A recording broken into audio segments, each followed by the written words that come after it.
ढाई हजार वर्ष पहले भारत की पावन धरती पर एक ऐसा बालक जन्मा जिसकी सोच और साधना ने पूरी दुनिया को बदल दिया।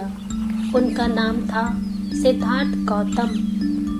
गौतम बुद्ध का जीवन हर किसी के लिए प्रेरणादायी है। गौतम बुद्ध बौद्ध धर्म के प्रवर्तक थे। बचपन में उनको राजकुमार सिद्धार्थ के नाम से जाना जाता था। बौद्ध ग्रंथों के अनुसार गौतम बुद्ध के जन्म से 12 वर्ष पूर्व ही एक ऋषि ने भविष्यवाणी की थी कि ये बच्चा या तो एक सार्वभौमिक सम्राट बनेगा या महान ऋषि बनेगा। उन्हें 35 वर्ष की आयु में ज्ञान की प्राप्ति हुई थी। वह संसार का मोह माया त्याग कर तपस्वी बन गए थे और परम ज्ञान की खोज में चले गए थे।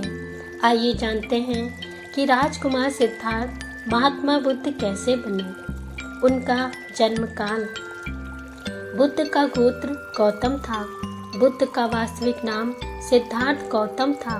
उनका जन्म शाक्य गणराज्य की राजधानी कपिलवस्तु के निकट लुम्बिनी में हुआ था। बुद्ध के जन्म के 7 दिन के अंदर ही उनकी माता का देहांत हो गया था। उनका पालन पोषण उनकी मौसी ने किया था, जिनका नाम गौतमी था। शिशु का नाम सिद्धार्थ रखा गया। शाक्य वंश के राजा शुद्धोधन सिद्धार्थ के पिता थे।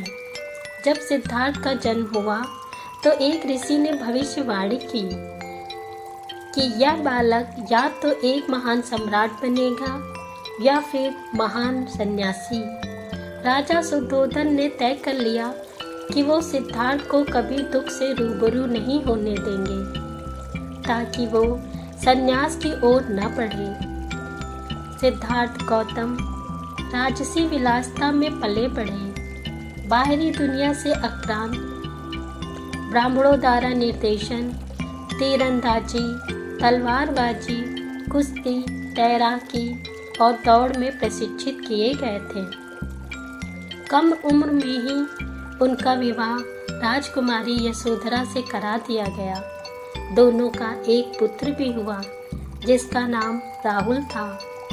महलों में हर तरह की सुख सुविधाएं थीं, लेकिन सिद्धार्थ के मन में कोई खालीपन था। सिद्धार्थ बचपन से ही अत्यंत करुण हृदय वाले थे। वह किसी का भी दुख नहीं देख सकते थे। एक दिन सिद्धार्थ ने बाहर जाने की इच्छा जताई। राजा ने पहले तो मना किया, पर अंत में इजाज़त दे दी, लेकिन पूरे इंतज़ाम के साथ। इतने प्रयासों के बाद भी 21 वर्ष की आयु में उन्होंने राजमहल के बाहर अपने राज्य कपिलवस्तु की गलियों में 4 दृश्य देखे। नंबर 1, बूढ़ा व्यक्ति जिसने बताया हर कोई एक दिन बूढ़ा होगा। नंबर 2, एक बीमार व्यक्ति जिसने बताया कि शरीर कभी भी रोगग्रस्त हो सकता है। नंबर 3, एक शव जिसने मृत्यु का सच दिखाया। नंबर 4, एक सन्यासी, शांत निर्विकार, जैसे उसे सत्य मिल गया हो।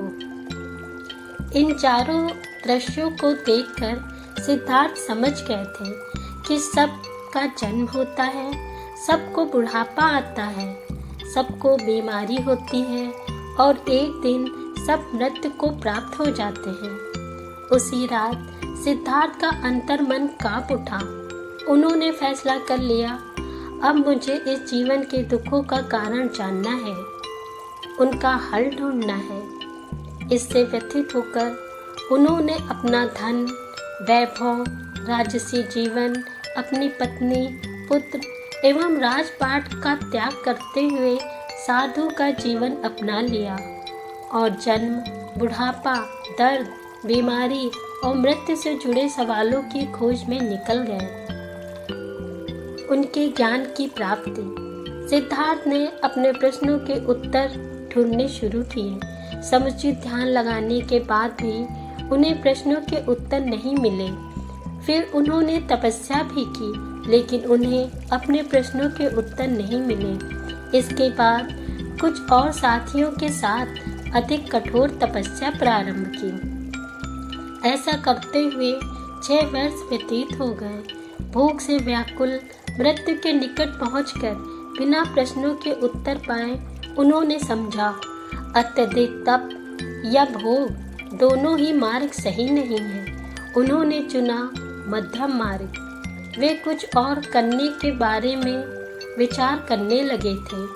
एक गांव में भोजन की तलाश में निकल गए, फिर वहां थोड़ा सा भोजन ग्रहण किया।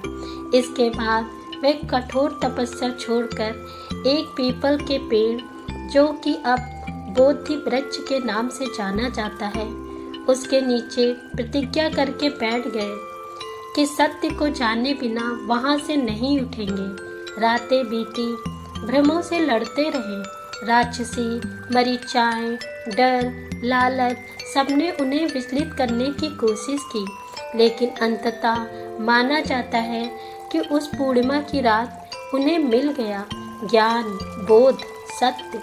यही वह क्षण था जब सुबह के समय उन्होंने पूर्ण ज्ञान की प्राप्ति की और वे 35 वर्ष की आयु में बुद्ध बन गए। अब वे सिद्धार्थ नहीं रहे, अब वे थे गौतम बुद्ध, वह व्यक्ति जिसने दुख को समझा और दुख से मुक्ति का मार्ग बताया। बुद्ध को शाक्य मुनि के रूप में भी जाना जाता है। 7 हफ्तों तक उन्होंने मुक्त की स्वतंत्रता और शांति का आनंद लिया। प्रारंभ में तो वे अपने बोधि के बारे में दूसरों को ज्ञान नहीं देना चाहते। बुद्ध का मानना था कि अधिकांश लोगों को समझाना बहुत मुश्किल होगा।